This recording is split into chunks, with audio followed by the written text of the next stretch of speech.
त्याची कथा तेवढ्याच लक्ष देऊन आपल्याला ऐकली पाहिजे.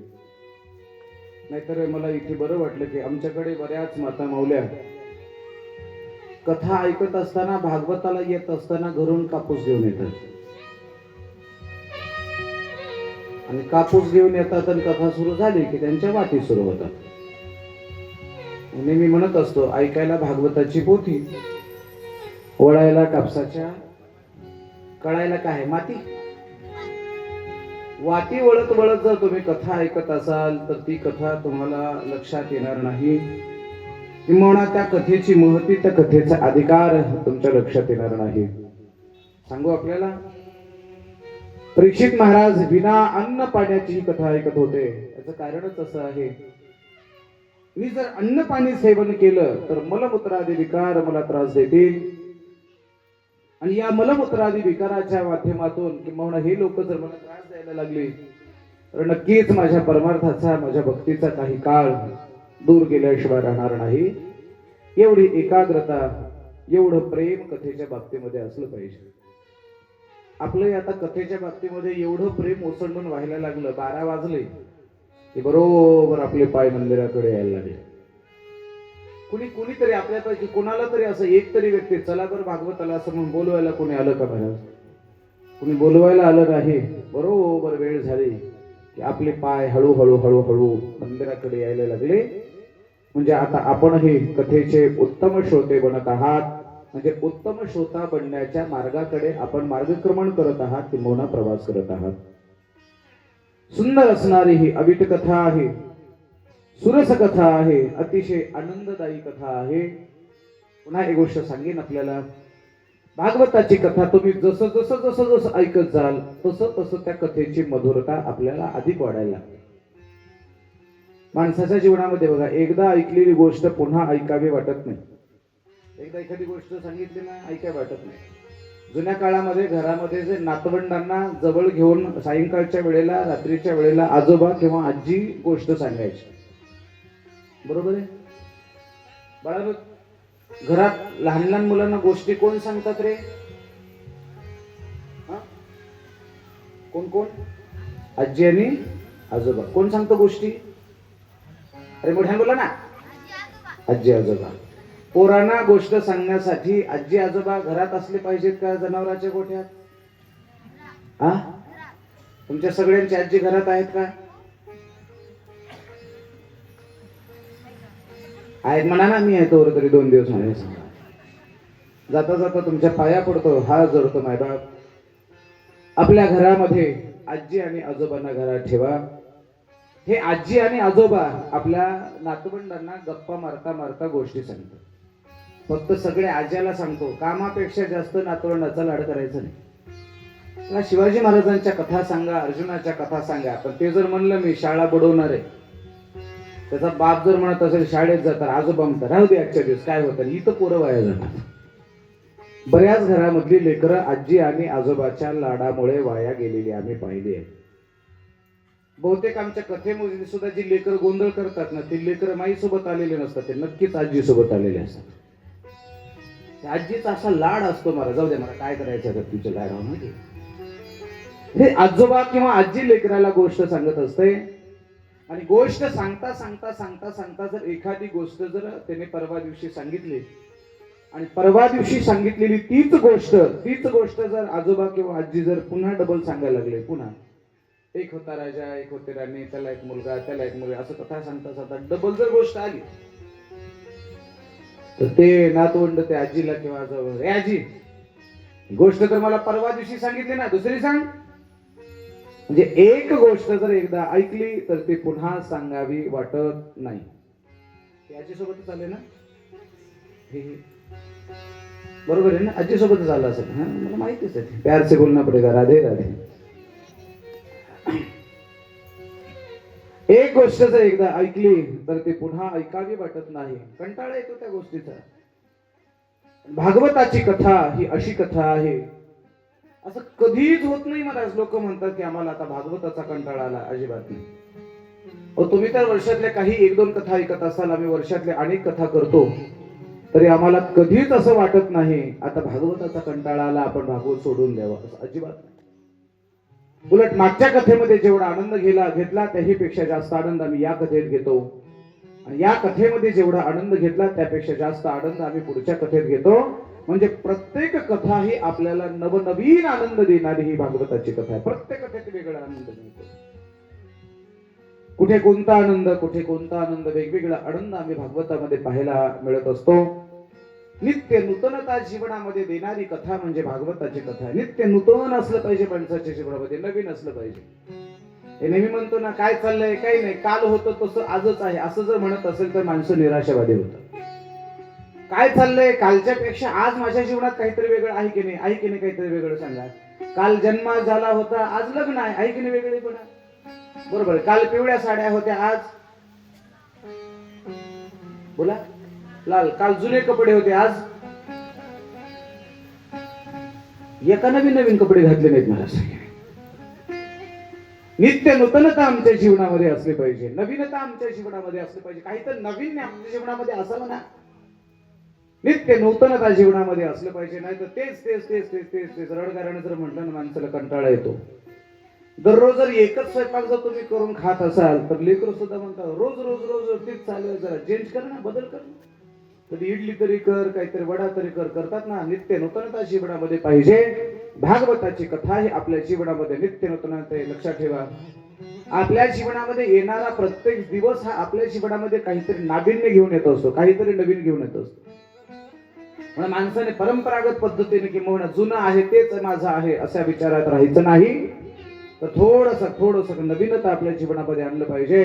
क्षणाला माझ्या जीवनामध्ये काहीतरी नवीन घडणार आहे आणि काहीतरी वेगळं घडणार आहे, आणि हे वेगळं घडलेलं माझ्या जीवनामध्ये मला स्वीकारायचं आहे, आणि माझं जीवन सुद्धा नित्य नूतन करायचं आहे. नेहमी माझं जीवन अपडेट करायचं आहे. आपण मोबाईल वापरणारी माणसं आहात बघा तुम्ही, काही दिवसानंतर मोबाईल सुद्धा अपडेट करावा लागतो. अपडेट झाल्याशिवाय मोबाईल चालत नाही. तसं आपण सुद्धा आपल्या जीवनामध्ये अपडेट केलं पाहिजे. आणि अनेक लोकांना अपडेट करणारी कथा म्हणजे भागवताची कथा आहे. अतिशय सुंदर कथा आहे, पवित्र कथा आहे, सुरस कथा आहे. काल आपण भागवताच्या एकदम नवम स्कंदाच्या शेवटपर्यंत दशम स्कंदाच्या सुरुवातीपर्यंत येऊन पोहोचलो होतो. शुकदेवजी राजा परीक्षितेला अनेक अवताराच्या कथा सांगतात. मी तुम्हाला सप्तम स्कंदामध्ये प्रल्हाद चरित्राची कथा सांगितली होती. हिरण्यकशिपूला 4 मुलं होती, लहाद, अनुल्हाद, सल्हाद आणि प्रल्हाद. प्रल्हादासारख्या लहान बालकाचा सुद्धा उद्धार किंवा या बाळाचं रक्षण माझ्या भगवान परमात्म्याने केलं आणि हिरण्यकशिपूचा उद्धार केला. वामन अवतारामध्ये आपण पाहिलं, बळी नावाच्या राजाने 3 पावलाची भूमी दिली होती. 3 पावलाची भूमी दिल्यानंतर बळी राजाला सूतल लोकामध्ये घातलं, सूतल लोकामध्ये दाबलं. अतल, वितल, सुतल, महातळ, रसातळ, पाताळ ही काही 7 लोक आहेत. त्यापैकी सूतल नावाच्या लोकामध्ये नहुष नावाचा राजा राज्य करत होता, आणि या नहुषाच्या गादीवरती वामनाला बसवलं. वामनाने भगवान परमात्म्याने वामन अवतारामध्ये बळीराजाला तिथे हे केलं. मग भगवान बळीराजा म्हणाले, तू माझ्या दरवाजात उभा राहा. जगाच्या मालकाला सुद्धा बळीराजाचं ऐकावं लागलं. दरवाजात द्वारपाळ म्हणून राहावं लागलं. शेवटी लक्ष्मी माता आल्या, बळीराजाला विनंती केली आणि त्या द्वारपाळाला सोडलं. ही कथा ही काल आपण धावत्या वेगात श्रवण केलेली आहे. तदनंतर आपण ते गजेंद्र मोक्ष आख्यानाची कथा आपण ऐकली आहे. हत्तीला जर त्याची पत्नी वाचवायला येत नसेल, त्याचा मुलगा वाचवायला येत नसेल, तर आपल्याला सुद्धा कोणीही वाचवायला येणार नाही. गोष्ट लक्षात असू द्या. मला पुढे सांगायचं आहे, ज्या वेळेला भगवान कृष्ण परमात्मा खेळ खेळता खेळता खेळता खेळता कालियाच्या त्या यमुनेच्या डोहाच्या बाजूला आले, आणि खेळ खेळत असताना भगवान परमात्म्याने चेंडू जेव्हा पाण्याच्या डोहामध्ये टाकला, यशोदा मातेपर्यंत निरोप गेला. यशोदा माता धावत आले, पण गुडघ्यापर्यंत, गुडघ्या एवढं पाणी होतं तिथपर्यंतच आले, पाण्यामध्ये काही उडी टाकली नाही. आणि मग भगवान परमात्म्याने सर्व गोपाळांना सांगितलं, मी देव असताना सुद्धा माझी माय जर मला वाचवायला येत नसेल, तर तुमची आई किंवा तुमचा बाप तुम्हाला वाचवायला येईल तरी कसा. ज्या वेळेला काळ तुमच्यावरती आघात करणार आहे, काळ तुमच्यावरती आक्रमण पडणार नाही, त्यावेळेला जगातला कुठलाच व्यक्ती तुम्हाला वाचवू शकणार नाही. नामदेव महाराज तर याचं सुंदर वर्णन करतायत. अंतकाळी परदेशी ऐसे जाणवले मानसी, म्हणून ऋषिकेशी शरण आलो मी तुझसी गा. नवमास गर्भवासी कष्ट झाले त्या मातेसी, ती तव निष्ठुर झाली कैसी अंती दुरी राहिली. जे जे बापाची आवड मुखी घालून करवी कोड तेव्हा लागले यमओड तेव्हा दुरी राहिले मित्र आले गोत्र आले ते मागे परतले शेखे टाकून या गेले मज लागे स्मशाना कन्या पुत्रादि कपाळ हेतव स्नेहाचे स्नेहाळ तुझे दर्शनी विन व्याकुळ अंती दुरी राहिली 9 महिने 9 दिवस ज्या मातेने गर्भात वागवलं ती आई सुद्धा आम्हाला काळाच्या ताब्यातून सोडवू शकत नाही. सोडवते का? बाप सुद्धा आपल्याला सोडवू शकत नाही. मित्र गोत्र पाहुणे रावळे हे सगळे स्मशानापर्यंत येतात आणि स्मशानामध्ये फक्त पेटून देईपर्यंत थांबतात, जळेपर्यंत सुद्धा थांबत नाहीत महाराज.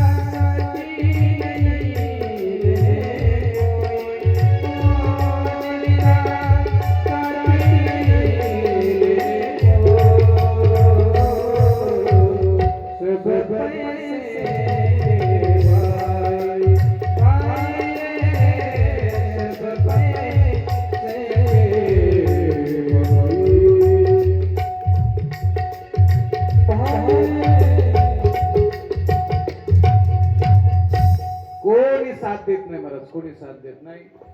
ज्या वेळेला आम्ही काळाच्या ताब्यात जाऊ, काळाच्या ताब्यात गेलं की कोणी मदतीला येणार नाही. फक्त त्या वेळेला वाचवणारा मदत करणारा माझा भगवान आहे. मग शंका निर्माण होईल की मग कोणी मदतीला येणार नाही तर मग काय सोडून द्यायचे का?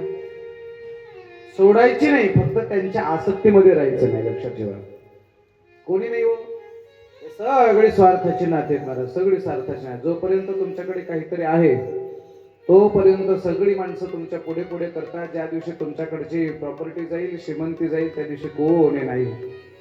पैसा आहे, सत्ता आहे, श्रीमंती आहे, तोपर्यंत घराला किंमत आहे. पगार झाल्याबरोबर जर महिन्याला पगार झाल्याबरोबर जर बायकोच्या हातात जर पैशाचं पाकिट देत असेल तर लगेच बायको आल्याबरोबर म्हणते, पाय धुवायला पाणी देऊ का? बरोबर का? पाणी देऊ का? पाय दुखत असेल तर पाय दाबू का? हात दाबू का? डोकं दाबू का? नरड नाही असं नाही म्हणत म्हणा. पण एकदा का पैसा संपला रे भाव, मग त्याने जर म्हणलं पाणी दे, ते म्हणते उठून घे. परिणाम कशाचा आहे? स्वार्थाचा आहे, पैशाचा आहे.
जोपर्यंत आपण काळापासून लांब आहे तोपर्यंत सगळी माणसं आपल्याला आपली वाटतायत.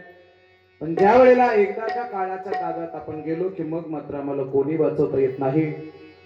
ज्या वेळेला गजेंद्राला कळलं की आपली पत्नी आपल्याला वाचवायला येत नाही, आपली मुलं आपल्याला वाचवायला येत नाही, त्यावेळेला गजेंद्राने त्याच पाण्यातलं एक कमल पुष्प भगवान परमात्म्याला समर्पित केलं आणि गजेंद्राने आपला उद्धार करून घेतला. भगवान परमात्मा त्यांच्या मदतीला आले. ही कथाही आपण काल श्रवण केलेली आहे. अनेक कथा करता करता करता करता भगवान शुकदेवांना राजा परीक्षित म्हणतात, गुरुजी मला भगवान श्री रामचंद्र प्रभूच्या अवताराची काही कथा सांगा ना. काल आपण एका श्लोकात आणि 2 मिनिटात रामायण सांगून थांबलो होतो, पण 1-2 प्रसंग मला रामायणातले सांगायचे आणि पुढे जायचं आहे. कोण आहे प्रभू रामचंद्रजी? वर्णानाम अर्थसंगानाम रसानाम छंदसामपि मंगलानां च कर्तारो वंदे वाणी विनायको भवानी शंकरो वंदे श्रद्धा विश्वास रूपिणौ याभ्यां विना न पश्यन्ते सिद्धा स्वान्तसमीश्वरम् वंदे बोधमयं नित्यं गुरुं शंकर रूपिणं यमाशतो हि वक्रूपी चंद्र सर्वत्र वंदते सीताराम गुणग्राम पुण्यारण्य विहारणं वंदे विशुद्ध विज्ञानो कवीश्वरो कपीश्वरो भगवान श्री रामचंद्र प्रभूचा जन्म हा सूर्यवंशात आहे.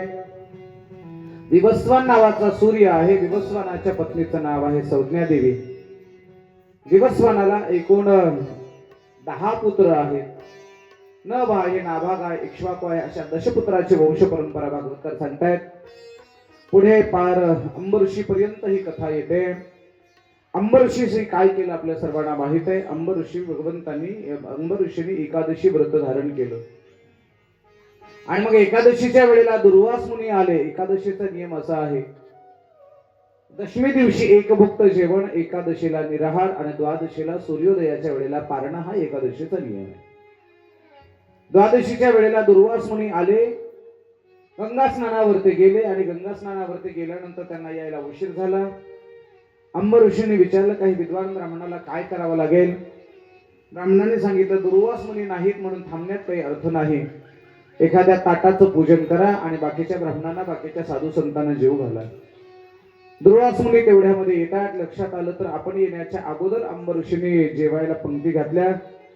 दुर्वास मुनींना राग आला आणि रागाच्या भरामध्ये अंबऋषींना शाप दिला. अरे एक जन्म टाळण्यासाठी तू अनेक व्रत वैकल्य करतोयस. माझा शाप आहे तुला. एकूण 10 जन्म तुला घ्यावे लागतील. अंबऋषींनी विचार केला देवा काय चुकलं आमचं. भगवान परमात्माने विचारलं काय चुकलं आमचं. छोटासा व्रतभंग झाला म्हणजे एवढा मोठा शाप का. भगवान परमात्माने दुर्वास मुनीला अंबऋषीला सांगितलं काळजी करू नका. तुमचे जे 10 जन्म घेण्याचा जो शाप आहे तो शाप मी स्वीकारतो. आणि त्या अंबऋषासाठी भगवान परमात्माने 10 अवतार घेतले. अंबऋषीसाठी जन्म सोसी येले. अंबऋषींची कथा भागवतामध्ये पाहायला सापडते. अंबऋषी हे सुद्धा सूर्यवंशातले राजा आहेत. पुढे सगर नावाचा राजा आहे, त्याने अश्वमेध नावाचा यज्ञ केला. सूर्यवंशातले राजा आहेत.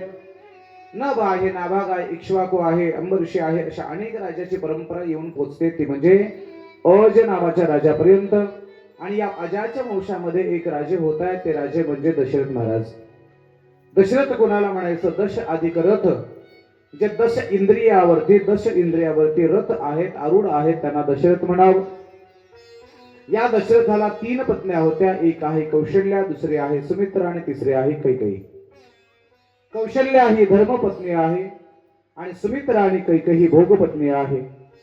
दशरथाला एकूण 3 पत्नी आहेत. एक आहे कौशल्या, दुसरी आहे सुमित्रा आणि तिसरी आहे कैकेयी. पुन्हा पुन्हा मी सांगतोय लक्षात ठेवा ना. कौशल्या, सुमित्रा आणि कैकेयी. सुंदर अशी ही अयोध्या नगरी होती. अयोध्या कुठे होती. शरयू नावाची नदी होती आणि शरयू नदीच्या काठावरती रमलेली वसलेली अतिशय सुंदर नगरी म्हणजे अयोध्या आहे. अयोध्या या शब्दाचा अर्थ आपल्याला ठाऊक असेल. अ म्हणजे नाही, युद्ध म्हणजे भांडण. ज्या गावात ज्या नगरीमध्ये भांडणच नाही अशी भांडण विरहित, तंटा विरहित नगरी म्हणजे अयोध्या आहे. बरं का. आपल्याही गावामध्ये रामचंद्र प्रभू यावे असं जर वाटत असेल तर आपल्या गावातले तंटे घालवा, आपल्या गावातले भांडणं मिटवा. आणि गावागावातले जर भांडणं मिटले तर समजायचं आपली कोठारी सुद्धा अयोध्या व्हायला वेळ लागणार नाही. पण दुर्दैव असं आहे आमची भांडणच मिटायला तयार नाहीत महाराज. ज्या गावात भांडणं आहेत तिथे भगवान कधी येत नाही. ज्या घरात भांडणं आहेत त्या घरात भगवान परमात्मा कधी वास्तव्याला राहत नाही किंवा नांदत नाही. आणखी पुढे बोलू. अहो देवाचं तर सोडा. ज्या घरात भांडणं आहेत त्या घरात तुमच्या माझ्यासारख्या साधू संताला सुद्धा राहू वाटत नाही. कल्पना करा, कधी कधी आम्हाला कथेच्या कीर्तनाच्या माध्यमातून एखाद्या घरी राहण्याचा योग येतो आणि योगायोगाने आम्ही तिथे राहायला मुक्कामाला आहोत आणि तिथे सासू सुनाचे भांडणं लागल्यावर आम्ही राहूय तिथे. आम्ही कार्यकर्त्याला म्हणतो पाया पडतो गड्या पण आमची दुसरीकडे व्यवस्था करा. आपण जर एखाद्या पाहुण्याच्या घरी गेलो तिथं जर त्यांचे भांडणं लागले तर आपण राहणार नाहीत. अहो भांडणं लागलेल्या घरामध्ये तुमच्या माझ्यासारखी साधी माणसं राहत नाहीत तर जगाचा मालक भगवान परमात्मा राहील तरी कसा. आपल्या घरी देव यावा आणि आपल्या घरी देव नांदावा असं जर वाटत असेल तर घरातले भांडणं बंद करा. मग ती भावाभावाची भांडणं असतील, ती जावा जावाची भांडणं असतील, अगर सासू सुनांची भांडणं असतील, तंटा घालवा, भांडण मिटवा, आपल्या घराला आपल्या गावाला अयोध्या बनवा. आणि जर तुम्ही गावाला अयोध्या बनवलं तर माझा रामलला, माझा प्रभू तुमच्या घरात सुद्धा यायला वेळ लागणार नाही, हा विश्वास मी या प्रसंगी देतो आहे. बघा, रामचंद्र प्रभू जन्माला येण्यासाठी कोणत्या कोणत्या गोष्टी आवश्यक असतात. एक लागते ती अयोध्या, दुसरी गरज आहे ती दशरथ, आणि तिसरी गरज आहे ती कौशल्य. दशेंद्रियावरती अरुढ व्हावं, दशेंद्रियावरती रथ व्हावं, दशेंद्रियावरती रथ होतात ते दशरथ. कौशल्य कोणाला म्हणावं? को अधिक शल्य. जिच्याकडे शोधूनही शल्य सापडत नाही तिला कौशल्य म्हणावं. दशेंद्रियावरती अरूढ आहे त्याला दशरथ म्हणावं. आणि युक्त हुयहित परम पावन भूमी आहे त्या नगरीला आम्ही अयोध्या म्हणावं. अशी ही सुंदर असणारी अयोध्या नगरी. या अयोध्या नगरीमध्ये दशरथ महाराजांचा विवाह कौशल्यसोबत झाला. अनेक दिवस झालं पुत्र सौख्य नाही. एक दिवस दशरथ महाराज स्वर्ग लोकामध्ये गेले आणि इंद्र लोकामध्ये गेल्यानंतर इंद्राने असं ताडकन उठावं आणि आपल्या सिंहासनावर राजा दशरथाला बसायला जागा द्यावी, एवढा अधिकार होता मला दशरथांचा. काय अधिकार होता सांगू? इंद्रासारख्या देवाच्या राजाने दशरथाला उठायला जागा द्यावी एवढी योग्यता होती. लोक आपल्याला मान देत नाहीत म्हणून रडत बसण्यापेक्षा आपली सेवा, आपलं कर्तृत्व एवढं मोठं असावं की लोकांना मान द्या म्हणायची गरज पडत नाही. लोक आपोआप उठून मान देतात. लोक उगं भांडत राहतात, मला त्याने मान दिला नाही, मला त्याने विचारलं नाही, मला त्याने रामरामही केला नाही. अरे वेड्या, तुझी सेवा, तुझं कर्तृत्व, तुझं धाडस, तुझं ध्येय, तुझी सेवा एवढी मोठी कर, एवढी मोठी कर. मोठी मोठी माणसं सुद्धा नक्कीच तुला सन्मान दिल्याशिवाय राहणार नाही. ऐका मायबाप, एवढा मोठा देवांचा राजा इंद्र उठून जागा द्यावी. दशरथ महाराजांनी इंद्रासोबत काही चर्चा करावी. चर्चा करून दशरथ महाराज निघून गेले. जाता जाता एके दिवशी दशरथ महाराजांचा पाण्याचा कमंडलू तिथे विसरला. विसरल्यानंतर गेलेले दशरथ महाराज परत आले आणि परत आल्यानंतर त्यांच्या लक्षात आलं ज्या सिंहासनावर दशरथ महाराज बसले होते त्या सिंहासनावर गोमूत्र शिंपडून पाणी टाकून ते सिंहासन इंद्राचे सैनिक ते सिंहासन साफ करत होते, स्वच्छ करत होते, शुद्ध करत होते. दशरथाने इंद्राकडे पाहिलं, इंद्राला विचारलं, का रे बाबा, मी या सिंहासनावर बसलो म्हणून तुझ्या सिंहासनाला काय बिटाळ झाला? आम्हा क्षत्रियांना या सिंहासनावर बसण्याचा अधिकार नाही का? काय चुकलं माझं, सांग ना.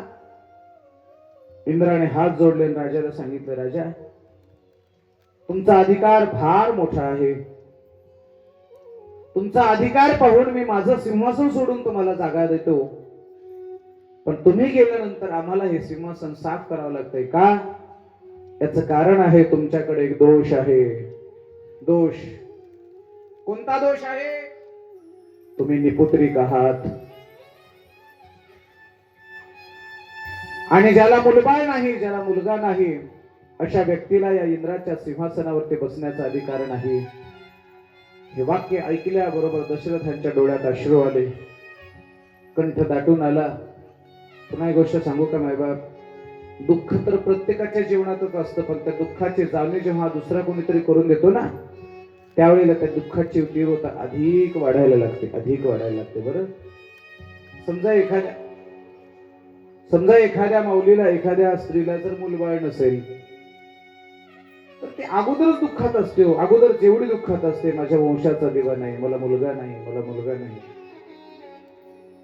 ती दुःखात असल्यानंतर जेव्हा एखादी शेजारची पाजारची म्हातारी म्हणते, काय तुला लेकरबाळ नाही का, असं म्हणल्यानंतर मात्र ते माऊली रडायचं राहत नाही. पुन्हा जाता जाता एक गोष्ट लक्षात ठेवा, कोणाचं दुःख तुम्हाला बोलून हलकं करता आलं तर करा, नाही करता आलं तर कमीत कमी कुणाच्या दुःखावर मीठ तरी चोळू नका. माणसे एवढी विचित्र आहेत, दुःखावर मीठ चोळतात आणि त्या दुःखी असणाऱ्या माणसाला पुन्हा पुन्हा पुन्हा पुन्हा अधिकाधिक दुःखी करण्याचा प्रयत्न करतात. दशरथांना जेव्हा सांगितलं तुम्ही निपुत्रिक आहात, तुम्हाला या सिंहासनावर बसण्याचा अधिकार नाही, प्रचंड मोठं दुःख दशरथांना झालं. आणि प्रचंड मोठं दुःख झाल्याच्या नंतर पुन्हा दशरथ महाराज जेव्हा अयोध्येत परत आले, आणि अयोध्येमध्ये आल्याच्या नंतर सर्वात पहिल्यांदा आवडती पत्नी कैकेयी होते. पण कैकेयीकडे न जाता दशरथ महाराज कौशल्यकडे गेले. त्याचं कारण सांगतो तुम्हाला. आपलं दुःख सांगायला सुद्धा दुःख ऐकून घेण्याच्या योग्यतेची व्यक्ती जीवनात असावी लागते. पुन्हा एक गोष्ट सांगतो, दुःख प्रत्येकाच्या जीवनात आहे, पण आपलं दुःख कोणालाही सांगायचं नाही. माणसं एवढी विचित्र आहेत. आपलं दुःख ऐकत असताना रडून रडून ऐकतात आणि हेच दुःख मात्र दुसऱ्याला हसून सांगतात. म्हणून कोणाच्या समोर दुःख कधी सांगायचं नाही. सांगायचं असेल आपलं दुःख तर आपल्या पत्नीला सांगा. सांगायचं असेल आपलं दुःख तर केवळ आपल्या आई वडिलांना सांगा. आणि सांगायचंच असेल दुःख तर माझ्या ज्ञानोबा तुकोबांना सांगा. आणि सांगायचंच असेल दुःख तर माझ्या देवाला सांगा. एवढी माणसं सोडून बाकी कोणाला दुःख सांगू नका. दशरथ महाराज कौशल्यकडे आले आणि कौशल्यकडे आल्याबरोबर कौशल्याने मालकाचा दुःखी चेहरा विचारला पाहिला आणि विचारलं, मालक का निराश आहात सांगा. दशरथ महाराजांनी आपल्या पत्नीला आपलं दुःख सांगितलं. इंद्र सभेमध्ये गेलो होतो. इंद्राने मला सिंहासनावर बसायला जागा दिली. आणि इंद्राने जागा दिल्यानंतर मी जेव्हा उठून बाहेर आलो, माझा कमंडलू विसरला म्हणून परत गेलो, तेव्हा इंद्राचे सैनिक माझं सिंहासन गोमूत्र शिंपडून साफ करत होते. कौशल्य मी जेव्हा विचारलं का सिंहासन साफ करताय, इंद्राने उत्तर दिलं, तुम्ही निपुत्रिक आहात, तुम्हाला मुलगा नाही म्हणून आम्ही हे सिंहासन साफ करतोय. कौशल्य मातेच्या डोळ्यात अश्रू आले. आपल्या मालकाच्या डोळ्यातले अश्रू तिने पुसले. एक गोष्ट सांगू, आम्ही पतिव्रता स्त्री तिला म्हणतो जी मालकाच्या डोळ्यातले अश्रू पुसत असते ती पतिव्रता.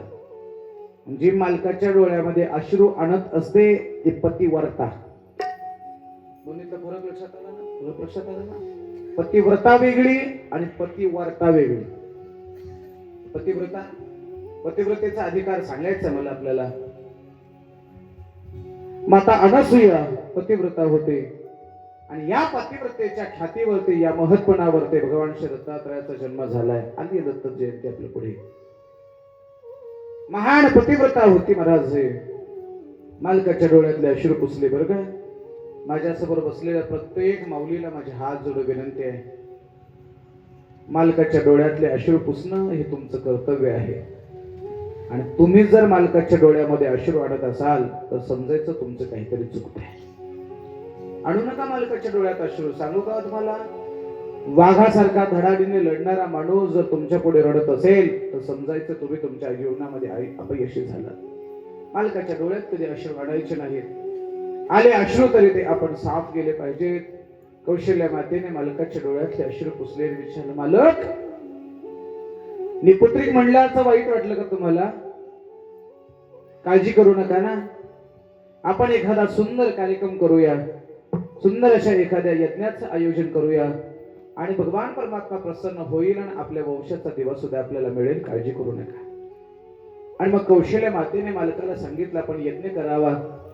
आणि तो यज्ञ करण्याकरता पुत्र कामिष्टी नावाचा यज्ञ त्या काळामध्ये आयोजित केला. त्या यज्ञामध्ये या ब्राह्मणाला का बोलवलं म्हणून दुसरा ब्राह्मण नाराज झाला. विभांड का क्रोध आला असे भारी. हे पहिल्यापासून चालत आलेलं आहे. एका ब्राह्मणाला बोलवलं की दुसरा ब्राह्मण नाराज, एका भागवतकाराला बोलवलं की दुसरा भागवतकार नाराज, एका कीर्तनकाराला. ठरलेलं, पहिल्यापासून ठरलेलं, याचा काही लोड घ्यायचा नाही. ते कसं तरी त्यांचं भांडण मिटवलं. संपूर्ण यज्ञ समापन झाला आणि यज्ञ नारायण प्रसन्न झाले आणि प्रसादाचं पात्र घेऊन यज्ञ नारायण प्रकट झाले. आणि प्रसादाचं पात्र घेऊन दशरथांच्या हातामध्ये ते प्रसाद पात्र दिलं आणि सांगितलं, हे जे हा जो प्रसाद आहे तो प्रसाद तीनही पत्नीला सारखा वाटा. दशरथाने पहिला प्रसाद दिला तो कौशल्येला आणि पहिल्या प्रसादाचा मान कौशल्येला दिला. त्याचा परिणाम कैकेयीला त्याचा राग आला. प्रथम तो भाग कौशल्येशी दिला, तेने क्रोध आला कनिष्ठेशी. पहिला मान तिला दिला म्हणून तिला राग आला. हे अयोध्येतच होत आणि कोठारीत सुद्धा आहे. तिलाच का पहिला मान, तिलाच का बरं सगळे विचारतात आणि मला काही किंमत नाही का, मी येणारच नाही. हे पहिल्यापासून चालत आलेलं आहे.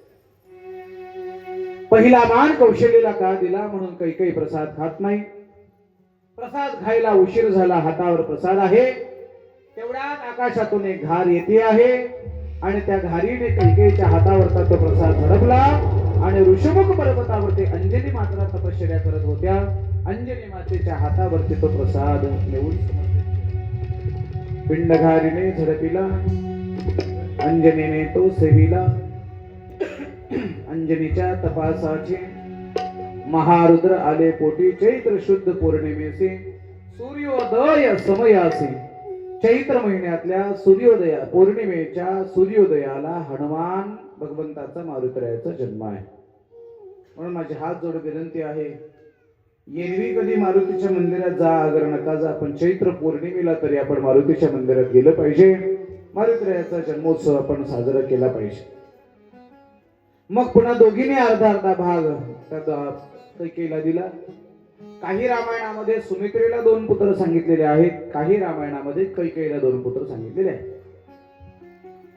पण कोणाला 2 पुत्र याचा वाद करण्यापेक्षा आपण थोडस मधला मार्ग काढूया आणि पुढे चालूया.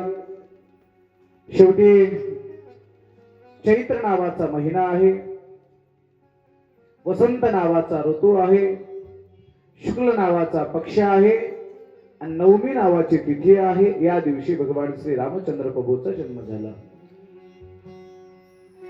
नवमी तिथी मधुमास पुनीता, नवमी तिथी मधुमास पुनीता.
बालकांडामध्ये देत आहेत.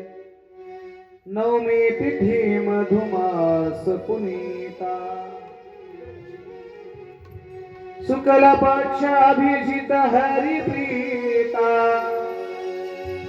मंगल भवन अमंगल हारी, मध्य दिवस अति शीतन धामा, पावन काल लोक विश्रामा, मंगल भवन अमंगल हारी. नवमी नावाची तिथी होती. चैत्र नावाचा मास होता.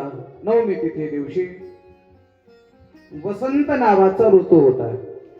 बाळांनो, तुम्हाला ऋतू माहिती आहेत का? ऋतू ऋतू ऋतू माहिती आहेत का? ऋतू ओट्यावर बसलेले ऋतू माहिती आहेत का तुम्हाला? ऋतू ओट्यावर बसलेले ऋतू माहिती आहेत का तुम्हाला? ऋतू ऋतू माहिती आहेत का? ऋतू किती आहेत? 3. वाह, छान. कोणते कोणते? कसं कसं कसं कसं? हा हा हा, बरोबर आहे. हा, कसं कसं मोठ्याने सांग जरा. हा, कोणते कोणते? हा, मला वाटलं हिवाळा झाल्यावर कसं असं वाटलं जरा. हे 3 ऋतू आहे, पण आपल्या कालगणनेनुसार एकूण 6 ऋतू आहेत. 6 आपले जे तत्वज्ञान आहे, आपलं जे हिंदू तत्वज्ञान आहे, एकदम सहार होत आहे. मैत्रेयी भागवतामध्ये फार सुंदर सांगतायत, क्षण कशाला म्हणावं, लव कशाला. पापनी लवते ना, पापनी लवते, याला लव म्हणावं. लव, लवापेक्षा थोडा मोठा क्षण, क्षणापेक्षा थोडीशी मोठी त्रुटी, त्रुटीपेक्षा थोडासा मोठा प्रहर, प्रहर हा जवळपास 3 तासाचा असतो. अशा 4 प्रहराचा मिळून एक दिवस, 4 प्रहराचे मिळून एक रात्र, अशा 8 प्रहराचा मिळून एक पूर्ण दिवस, अशा 7 दिवसाचा मिळून एक सप्ताह, अशा 15 दिवसाचा मिळून एक पक्ष, अशा 2 पक्षाचा मिळून एक मास, आणि 2 मासाचा मिळून एक ऋतू, आणि 3 ऋतूचं मिळून एक अयन, आणि 2 अयनाचं मिळून एक पूर्ण वर्ष. ही आपली कालगणना आहे. एकूण 6 ऋतू आहेत, 6. आम्ही जेव्हा शाळेत होतो ना, तेव्हा आम्हाला ऋतूची कविता होती, फार सुंदर कविता होती. ऋतू राजाची चाहूल, आला वसंत भरून. ही कविता होती. काय सुंदर कविता होते, काय शब्द होते. ऋतू राजाची चाहूल, आला वसंत भरून. म्हणजे बघा, सगळीकडे नदी आटलेली असायची, पाणी आटलेलं, बोर आटलेलं, बरोबर, सगळे कोरडे पडलेले असतात. पण त्या काळामध्ये झाडाला पालवी फुटते. काय चमत्कार नाही सगळ्याचा. झाडाला पालवी पावसाळ्यात फुटत नाही, उन्हाळ्यात फुटते.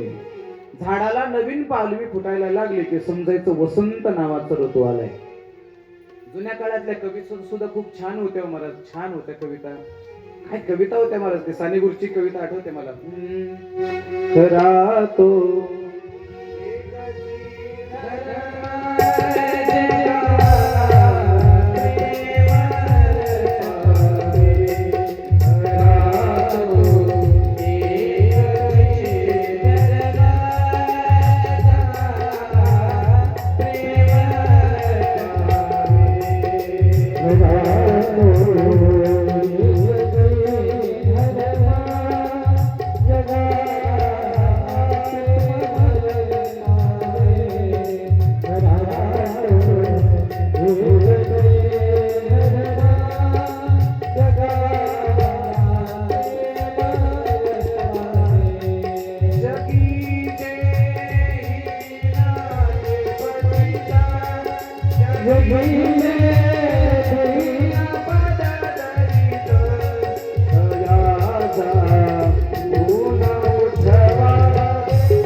बंधु मानावे जगाला, प्रेम पावे. सगळी कोण आहेत, प्रभूची लेकरे सारी, तयाला सर्वही प्यारी. कुणाना उच्च देखावे जगाला, प्रेम पावे. हेच धर्म आहे. असे हे सार धर्माचे, असे हे सार सत्याचे. परार्था प्राणही द्यावे जगाला, प्रेम पावे. कविता होते, आणखी कविता होते महाराज. गे माय भू तुझे मी, हे दीन पांगसा. आणि कविता होता महाराज, आणखी कविता होत्या. हिंद देश निवासी कविता होत्या. आताच्या कविता सांगू का, आताच्या कविता सांगू का. पप्पा सांगा कोणाचे, पप्पा माझ्या मम्मीचे. मम्मी सांगा कोणाची, मम्मी माझ्या पप्पाची. आम्ही म्हणतो म्हणले तर कोण्या भूताचे. कविता आहे का मला, पप्पा मम्मीचे, मम्मी पप्पाचे. या कवितेला का, या कवितेला काही अर्थ नाही महाराज. काय सुंदर कविता होत्या बरं. कविता अशा असल्या पाहिजेत ज्या कवितेतून राष्ट्रभक्तीची जाणीव झाली पाहिजे. कविता असली पाहिजे ज्या कवितेतून आई वडिलांच्या प्रेमाचं वर्णन झालं पाहिजे महाराज. आज सुंदर कविता होत्या मला जुन्या काळामध्ये सुद्धा आई वडिलांच्या. स्वामी तिन्ही जगाचा, आई विना भिकारी या कविता होत्या.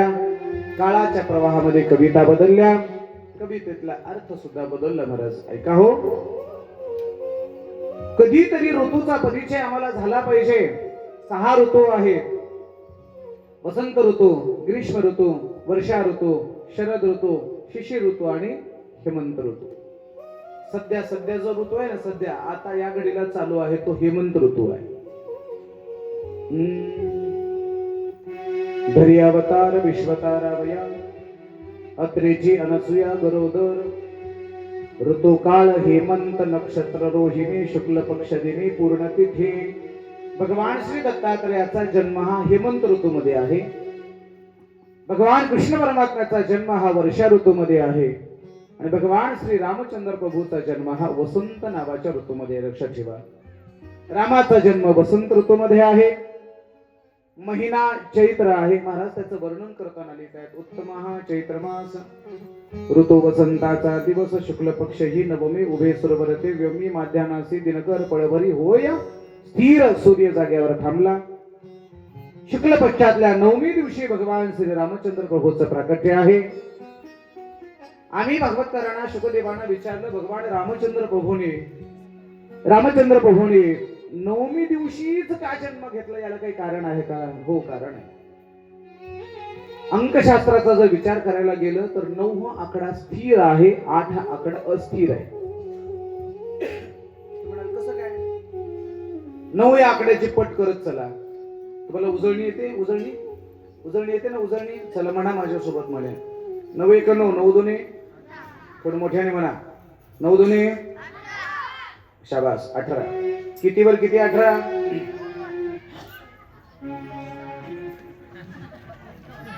एकावर म्हणजे एकाच्या वर 8 लिहितात का?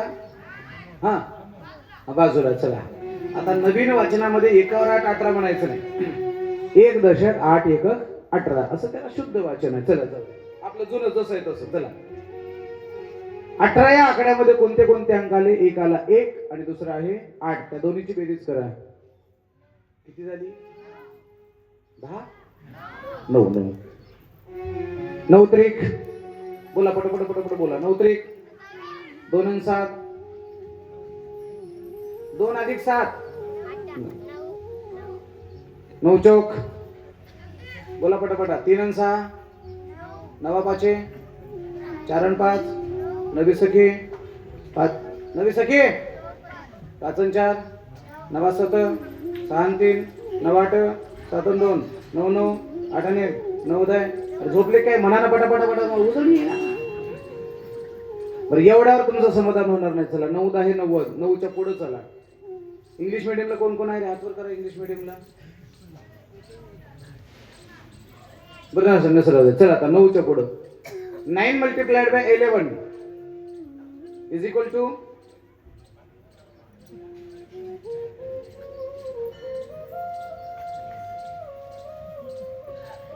9 मल्टिप्लाइड बाय 11. ते बॉक्स पाडतील 2 पोर होते कारण खाली बसवा. 9 गुणिले 11 99. 9 multiplied by 11 is equal to 99. 9 plus 9 is equal to 18 and 1 plus 8 is equal to 9.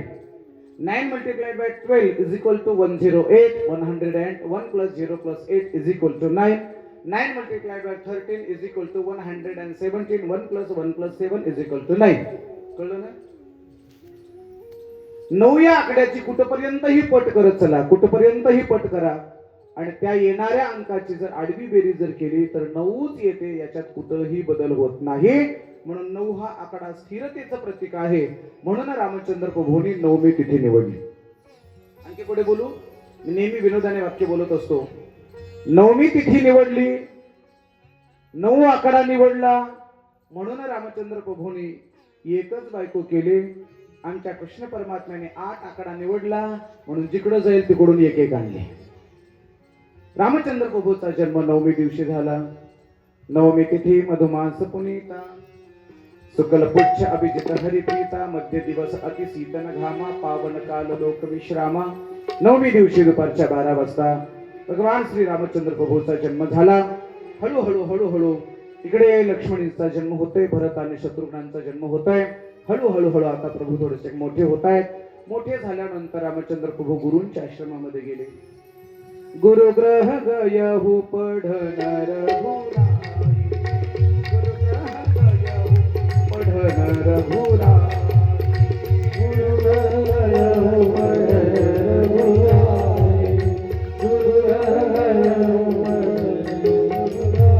गुरु ग्रह गयहु पढणार बुराई अल्पकाल विद्या सब पायी. थोड्याच दिवसामध्ये रामचंद्र प्रभूने सर्व विद्या संपादन केल्या. विश्वामित्र ऋषींच्या आश्रमामध्ये रामचंद्र प्रभू अनेक दिवस कालखंड घालवतात, अनेक विद्या संपादन केल्या. आता हळूहळू एके दिवशी दशरथ महाराजांकडे तसं पाहिलं तर विश्वामित्र ऋषींच्या आश्रमातून रामचंद्र प्रभू तिकडे जनकपुरीमध्ये सीतामातेचा स्वयंवर आयोजित केले होता. त्या स्वयंवरासाठी रामचंद्र प्रभू जात आहेत आणि रामचंद्र प्रभू त्या स्वयंवरामध्ये गेल्याच्या नंतर रामचंद्र प्रभूने तो शिवधनुष्य उचलला आणि शिवधनुष्य उचलल्याच्या नंतर सीतामातेने प्रभूच्या गळ्यामध्ये वरमाळा घातली आणि प्रभूचा विवाह सीतामातेसोबत झाला. बोलिये श्रीरामचंद्र भगवान की जय. आकाशाशी जडले नाते धरणी मातेचे, स्वयंवर झाले सीतेचे, स्वयंवर झाले सीतेचे. रामचंद्र प्रभूचा विवाह झाला. ऐका, त्याच मंडपामध्ये लक्ष्मणाचा विवाह झाला, तिथेच भरताचा विवाह झाला आणि तिथेच शत्रुघ्नाचा विवाह झाला. म्हणजे एका मंडपामध्ये एका घरातल्या 4 मुलाचा विवाह रामाच्या काळात झाला. म्हणजे सामूहिक विवाह पद्धती रामाच्या काळापासून सुरू झाली, ही गोष्ट विसरू नका. माझी सुना तुम्हाला विनंती आहे, तुमच्या जर भावकीर गावात जर असे 2-4 पोरांची मुलींचे लग्न जर जमले असतील तर प्रत्येकाने वेगवेगळं लग्न करण्यापेक्षा एकत्रित लग्न करा. नक्कीच त्याचा फायदा तुमच्या प्रपंचामध्ये झाल्याशिवाय राहणार आहे.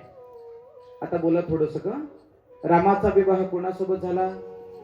बोला थोडं मोठ्याने बोला. रामाची पत्नी सीता. लक्ष्मणाची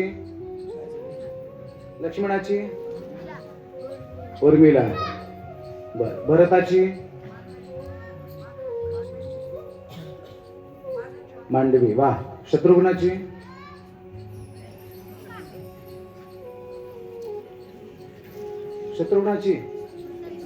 श्रुतकीर्ती. बघा, राम 2 अक्षर आहेत. बायकोच्या नावात सुद्धा सीता. बोला. राम 2च अक्षर, सीता 2च अक्षर. लक्ष्मण किती? लक्ष्मण.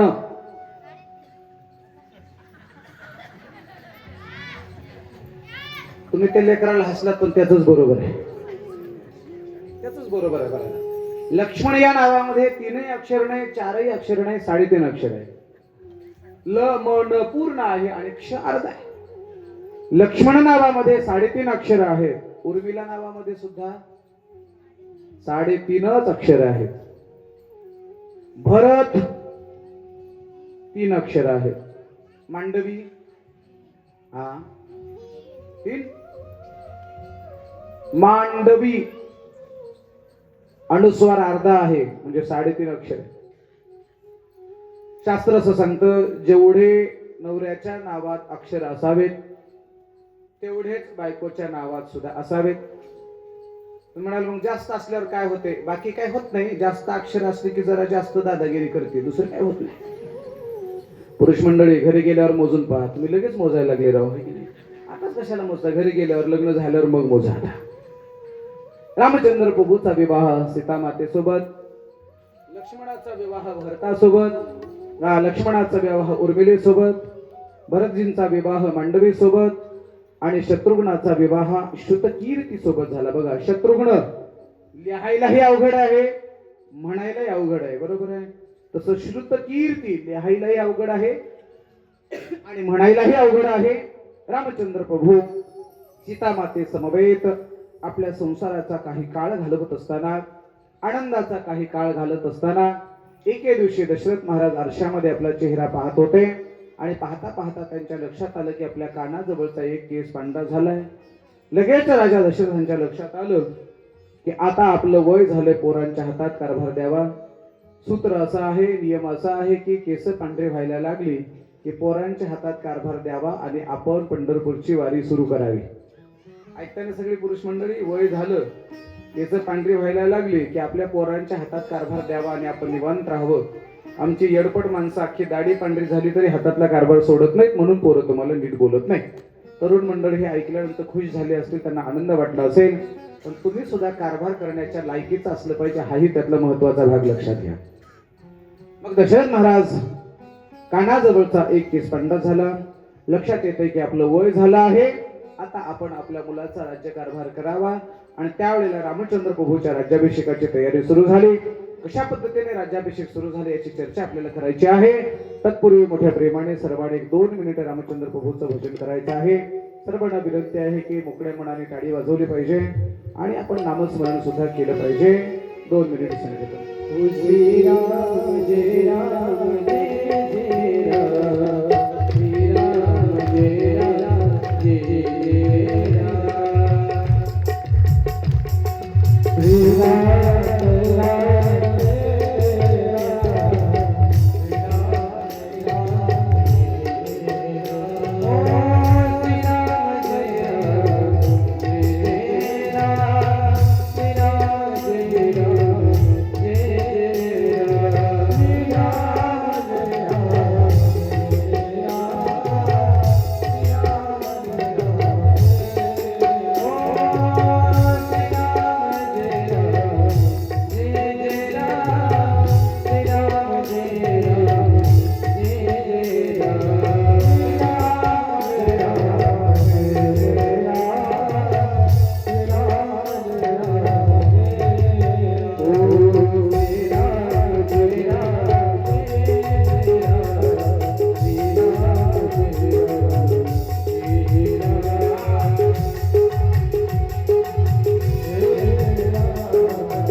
श्री रामचंद्र भगवान की श्रीमद् भागवत महापुराण की आज के आनंद के प्यार से बोलना पड़ेगा राधे राधे जोर से बोलो ना राधे राधे शुकदेवजी भगवान राजा परीक्षितेला रामचरित्राची कथा सांगतायत परीक्षित महाराज गुरुदेवांना विनंती करतात गुरुजी मला राम अवताराच्या अनेक कथा ऐकायच्या आहेत पण अनेक कथा ऐकता ऐकता आपल्याकडे थोडासा वेळही कमी आहे कृष्ण परमात्म्याच्या विवाहापर्यंत येऊन पोहोचायचे रामचंद्र प्रभूचा आनंदाचा काळ जात असताना एके दिवशी राज्याभिषेकाची तयारी सुरू झाली तयारी सुरू झाल्याच्या नंतर मंथरा रुसून बसली मंथरेने कैकेयीची बुद्धी पालटली आणि कैकेयी माता कोप भवनामध्ये जाऊन रुसून बसल्या ऐका बाप कैकेयी सुद्धा रामचंद्र प्रभूच्या लग्नामध्ये मिठाई वाटत होती पण त्या कैकेयीची बुद्धी जर कुणी पालटली असेल तर ते मंथरेमुळे पालटली आहे हा परिणाम जर कशाचा असेल तर तो संगतीचा परिणाम आहे कैकेयी माता रुसून बसल्या कोप भवन जब कैकेयी कोप भवनामध्ये कैकेयी माता जाऊन बसतायत रुसून बसतायत रुसलेल्या कैकेयीचा निरोप राजा दशरथाकडे गेला आणि राजा दशरथाकडे गेल्यानंतर दशरथ महाराज कैकेयीकडे येत आहेत आणि कैकेयीला म्हणायला लागले कैकेयी का रुसली सांग का निराश आहे सांग कैकेयीने सांगितलं ज्येष्ठासी धाडावे दुरी दिगंतरा नये समाचारात या आम्हा ज्येष्ठ असणाऱ्या रामाला 14 वर्ष वनवासाला पाठवा दशरथ म्हणाले मान्य आहे दुसरी अट सांगितली कनिष्ठासी द्यावा राजपट माझ्या भरताला राजा करावं दशरथ महाराज म्हणले तुझ्या भरताला राजा करण्यासाठी जर रामाला वनवासाला पाठवत असेल तर माझं एक ऐक ना तुझ्या भरताला मी राजा करायला तयार आहे फक्त रामाला वनवासाला पाठवू नको ना त्यावेळेला कैकेयी म्हणायला लागली सूर्यवंशातली माणसं शब्द पाळतात रघुकुल रीती सदा चली आई रघुकुल रीत सदा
तुम्ही ज्या सूर्यवंशात जन्माला आलात त्या सूर्यवंशातली माणसं शब्दाला जागणारी माणसं आहेत आठवा 2 वर माझे तुमच्याकडे शिल्लक आहे त्या दोन्ही वराची पूर्तता आज करणं मला गरजेचं आहे दशरथांचा नाविलाज झाला आणि दशरथ महाराज आता आपल्या स्वतःच्या पत्नीच्या समोर हात जोडायला लागले आणखी पुढे सांगू का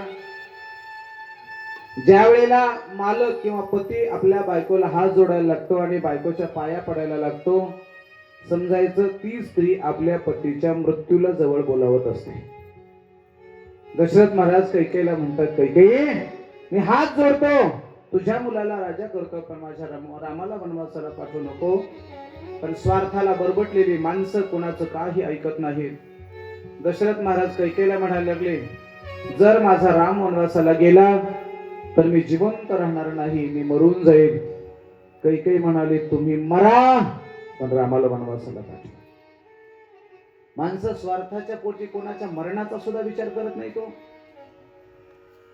आम्ही भागवतकारांना विचारलं रामकथाकारांना विचारलं कैकेयी एवढी दुष्ट का होती त्याचं उत्तर असं आहे कैकेयीने हा गुण तिच्या आईकडून आणला होता म्हणजे कसं काय कैकेयी राजा अश्वपतीची कन्या होती त्या अश्वपतीला असं वरदान होतं की मुक्या प्राण्यांची भाषा कळत होती माशा काय बोलले ऐकायला येत होतं मुंग्या काय बोलले ऐकायला होतं गायी बैल वगैरे सगळी जे मुख्य प्राणी आहेत ना त्या मुख्य प्राण्यांची भाषा त्यांना कळत होती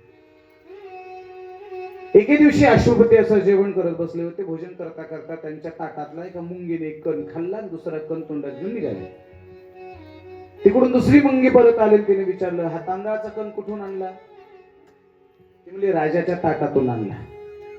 तर दुसरी मुंगी त्याला बोलायला लागली, आपला एवढा चांगला राजा, सर्वांना सांभाळणारा राजा, त्या राजाचं ताट तू उष्ट केलं, तुला शरम नाही वाटत? आणि हा दोन मुंग्याचा संवाद अश्वपतीने ऐकला. त्याला कळत होतं ना. आणि तो संवाद ऐकल्याबरोबर तो गालातल्या गालात हसला. पण त्याला वरदान असं होतं की मुके प्राणी काय बोलले तुला कळणार आहे, पण ते बोललेलं जर दुसऱ्याला सांगितल्याबरोबर तो मरणार आहेस, असं वरदानच होतं. समोर पत्नी होती. पत्नीने विचारलं, तुम्ही का हसलात? ते गालातल्या गालात हसलं ना. तिने विचारलं, का हसलात? राजा म्हणला, मी सहज हसलो. तिच्या मनातली ती शंकाच जाईना. का हसलात? बऱ्याच वेळेला असं होतं, एखादा माणूस सहज हसतो आणि समोरच्याचा गैरसमज होतो की मलाच हसलं. तुम्ही का हसलात सांगा. राजा म्हणला, सहज हसलो. नाही सांगा. राजा म्हणला, हे बघ, मी का हसलो हे जर तुला सांगितलं तर मी मरेन. ती काय म्हणली माहितीये का? जाऊ दे म्हणायला पाहिजे होतं तिने. ती काय म्हणली माहितीये का? तुम्ही मरा पण मला सांगा. जसं तिची आई तिच्या नवऱ्याला म्हणाली ना, तुम्ही मरा पण मला सांगा, तसं ही म्हणाली, तुम्ही मरा रामाला वनवासाला पाठवा. हा आईचा गुण होता. शेवटी अश्वपती त्या पत्नीला घेऊन म्हणाले, ठीक आहे तुला सांगतो, पण इथं नाही, चल गंगेच्या काठावरती. गंगेच्या तटावरती गेले. एका झाडाखाली बसले आणि झाडाखाली बसल्याच्या नंतर आता का हसलो हे सांगणार. त्याला माहित होता आता हिला सांगितलं की आपण मरणार, मग मरताना इकडे तिकडे मरण्यापेक्षा गंगेच्या काठावरती मरावा असा विचार त्याच्या मनात आला. आणि मग त्याने पत्नीला सांगणार तेवढ्या ज्या झाडाखाली बसला होता त्या झाडावर एक पोपट आणि मैना यांचं जोडपं आलं. पोपट मैनेला म्हणते, हे बघ, आभाळ आलेला आहे, विजांचा कडकडाट सुरू आहे, ढगांचा गडगडाट सुरू आहे, भयानक पाऊस यायची शक्यता आहे. आणि या भयानक अशा पावसामध्ये जर आपण इथं थांबलो तर आपल्या जीवाला धोका आहे. आपण इथं थांबण्यापेक्षा आपण कुठेतरी लांब जाऊन आडोशाला जाऊन थांबू. मैना म्हणाले, तुम्हाला जायचं तर जा, मी येणार नाही. पोपट म्हणला, तुला यावं लागेल. मैना म्हणाली, येणार नाही. तुला यावं लागेल. म्हणाले, नाही येणार. तीनदा म्हणला, चल चल चल, ती आली नाही. आणि शेवटी पोपट म्हणला, तुला यायचंय का नाही सांग, आणि तू जर येणार नसशील तर मी इथं थांबणार नाही. मी काय अश्वपतीसारखा मूर्ख आहे का बायकोचं ऐकून मरायला? हे वाक्य जेव्हा पोपटाचं ऐकलं तेव्हा अश्वपतीच्या डोक्यात प्रकाश पडला. आणि मग अश्वपती तिथून निघून आली. ही विस्ताराची कथा आपल्याला पाहायला सापडते आहे. काही स्वार्थाने एवढी बरबटलेली होते ते आपल्या मालकाला म्हणते, तुमचा प्राण गेला तरी हरकत नाही, पण माझा मुलगा, माझा राजा बजरत झाला पाहिजे. रामाला वनवासाला पाठवा. रामचंद्र प्रभू सर्वांच्या दशरथांच्या आज्ञेनुसार 14 वर्षाच्या वनवासाला गेले मैदान. आणि पुन्हा एक गोष्ट सांगू, अहो जगाच्या मालकाला सुद्धा, ज्याला राजाच्या सिंहासनावर बसायचं होतं, त्याला वनवासाला जायची वेळ आली. कधी कधी आपल्या जीवनामध्ये सुद्धा असे प्रसंग असतात, आनंदाचा क्षण येणार असतो पण वाटोळ होऊन जातोय. रामासारख्याचा जर वनवास झाला असेल तर तुमचं आमचं काय घेऊन बसता. रामचंद्र प्रभू 14 वर्षाच्या वनवासाला जात आहेत. तिकडे अनेक ऋषी मुनीवर यांची भेट होते. अचानक एके दिवशी ते एक सुंदर असं हरणाचा वेश धारण करून एक राक्षस तिथे येतो आहे.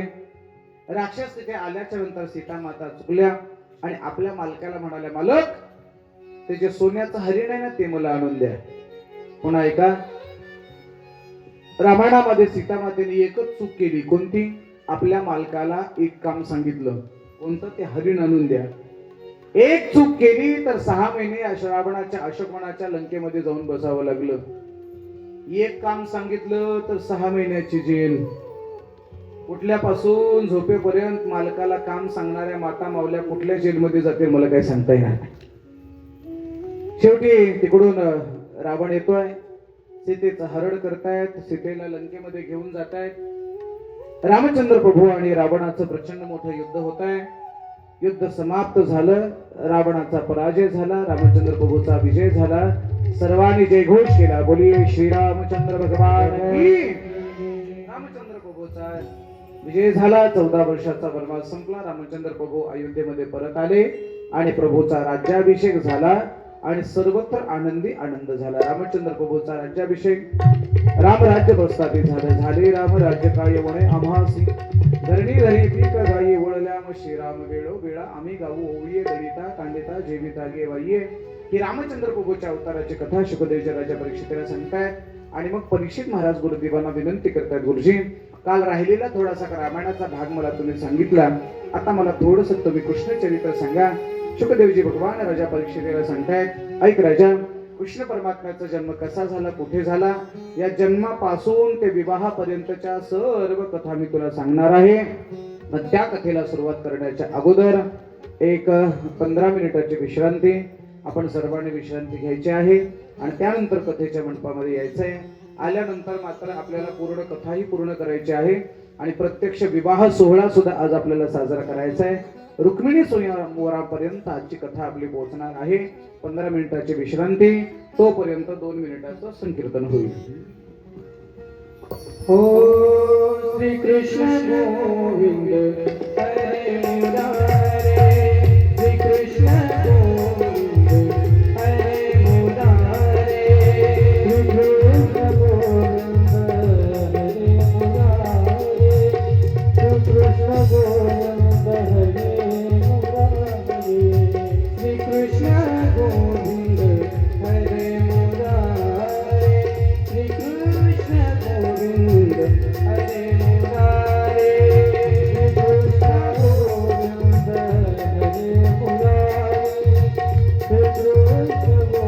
हरे मुरारे. हे नाथ नारायण वासुदेव, हे नाथ नारायण वासुदेव, श्री कृष्ण गोविंद हरे मुरारे, श्री कृष्ण गोविंद हरे मुरारे, श्री कृष्ण गोविंद हरे मुरारे, श्री कृष्ण गोविंद हरे.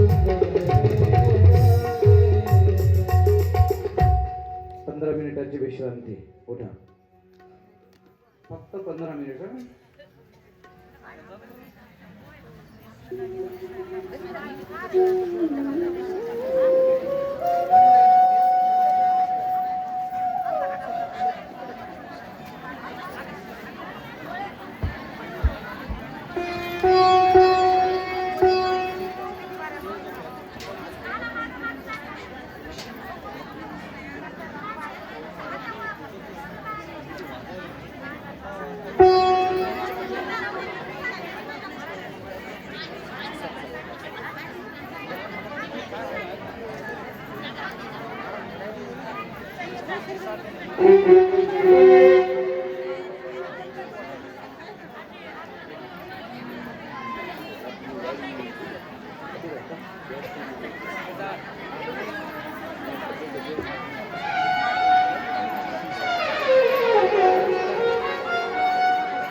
हा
रेकॉर्डिंग